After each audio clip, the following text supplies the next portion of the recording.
Good morning, Legion, and happy Monday. This week, we'll be turning on the squads at scale. Legion squads are not for the faint of heart. They'll be tied into missions now and in the future, but more importantly, squads are about talent development. We don't care where you're from, how old you are, or what skills you have. We care about what you're capable of doing. The initiative you take in the Legion will put you on track to rank up faster and in position to become top-ranking squad leader with incentives planned along the way.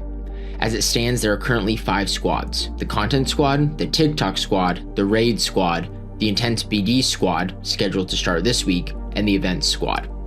Now, I want to clarify from the outset, we're standing up the squads now to have them fully running to start the new year.